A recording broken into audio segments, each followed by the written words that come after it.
Hello everyone, welcome back to my channel.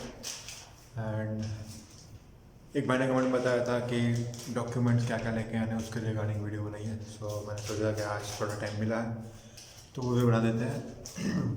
मैंने कुछ documents ऐसे हैं जो आपको मांगेंगे ही मांगेंगे, चाहे वो इमिग्रेशन हो या फिर आपकी फ़्लाइट का बोर्डिंग हो, वहाँ पे मांगेंगे।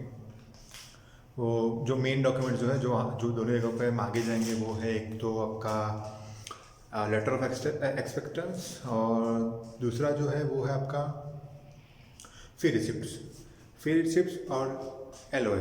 दोनों ही बहुत ही इंपॉर्टेंट है। आपका पुराना वाला और नया वाला दोनों एलओए आपको साथ में रखना है अगर हो सके तो। और ये जो डॉक्यूमेंट्स जो है वो आपको दोनों जगह मांगे जाएंगे। इसके अलावा भी कुछ डॉक्यूमेंट्स हैं जो आपको साथ में कैरी करने हैं, लेके आने हैं। वो मांगे गए भी नहीं, लेकिन अगर आपका नसीब ख़राब है तो मांग भी सकते हैं।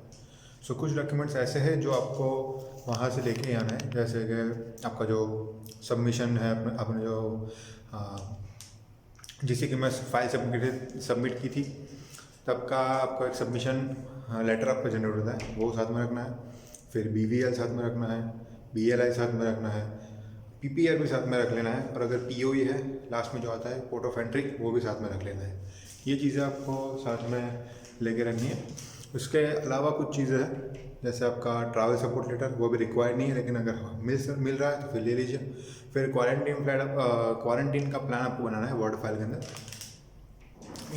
क्वारंटीन प्लान में आपको सिर्फ लिखना है इतने दिन में यहाँ पर रहने वाला हूँ, उसका एड्रेस लिखना है, कॉन्टैक्ट नंबर लिखना है, वहाँ पे आपको प्राइवेट बाथरूम यूज़ करने को मिलेगा वो लिखना है, प्राइवेट रूम मिलेगा वो भी आपको लिखना है। सो एक ये वर्ड फाइल आपको साथ में रखनी है। उसके अलावा GIC रिसिप्ट है आपकी। फिर वेलकम लेटर आता है जो आपके घर इंडिया के एड्रेस पे आपको डिलीवर होता है, वो भी आपको साथ में रखना है। उसके बाद है कुछ एकेडमिक्स के रिलेटेड, जैसे कि आपकी IELTS की जो मार्कशीट आती है वो साथ में रखनी है। फिर 10th और 12th के जो भी आपके मार्कशीट्स हैं, ट्रांसक्रिप्ट्स है अगर, तो वो भी रखनी है।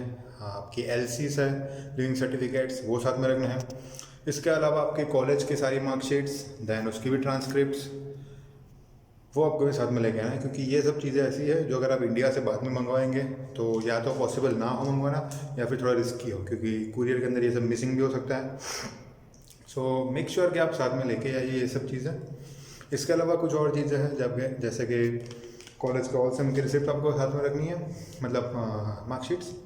देन कुछ चीज़ें हैं जैसे आपका मेडिकल, मतलब मेडिकल होने के बाद जो आपको फॉर्म दिया जाता है वो आपको हार्ड कॉपी में साथ में रखना है।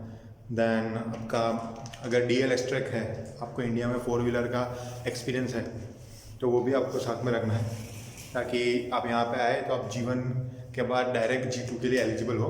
क्योंकि जीवन के बाद अगर आपके पास G2 लेना है और आपके पास DL एक्सट्रैक्ट नहीं है तो मे बी आपको 1 ईयर, अप टू 1 ईयर तक आपको वेट करना पड़ सकता है।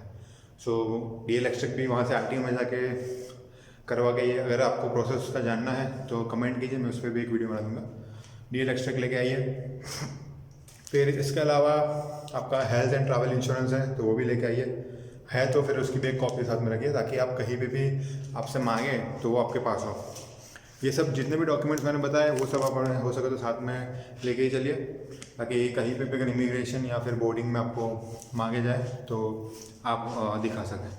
मेरे केस में इमिग्रेशन में मुझे सिर्फ फ़ी की रिसिप्ट्स एंड मेरा LOA मांगा था, और मुझे ये पूछा था कि कौन से कोर्सेज आप पढ़ने वाले हैं या फिर पढ़ रहे हैं, एंड देन बस इतना ही पूछा था। एंड ये भी पूछा था मुझसे कि आपका कोर्स ख़त्म होने के बाद आप क्या करना है। सो ये क्वेश्चंस आप का आंसर आप कॉन्फिडेंटली दे, ताकि इमिग्रेशन ऑफिसर्स को ऐसा ना लगे कि आप कुछ गलत कर रहे हैं या फिर गलत करने वाले हैं फ्यूचर में। सो सब आंसर आप कॉन्फिडेंटली दे, ताकि इमिग्रेशन ऑफिसर कन्विंस हो जाए और आपको आपकी स्टडी परमिट वहाँ से दे दें।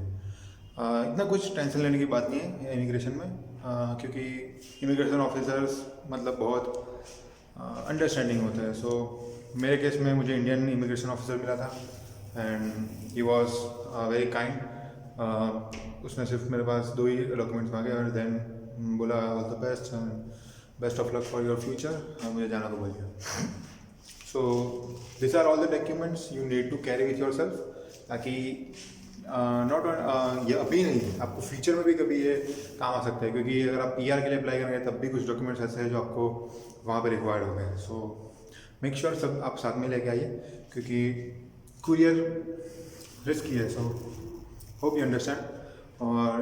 और कुछ इसके डॉक्यूमेंट्स से रिगार्डिंग आपकी क्वेरीज है तो प्लीज़ कमेंट डाउन एंड मैं आपको रिप्लाई करने का रिप्लाई करूँगा, ट्राई भी नहीं करूँगा, रिप्लाई करूँगा। So thank you so much for showing love. पिछले जो मेरी फर्स्ट वीडियो उसमें काफ़ी सारे व्यूज़ आए हैं, मतलब एक्सपेक्टेड नहीं थे इतने व्यूज़, उसमें आ गए। अगर आपने नहीं देखी वो तो भी वो देख लीजिए।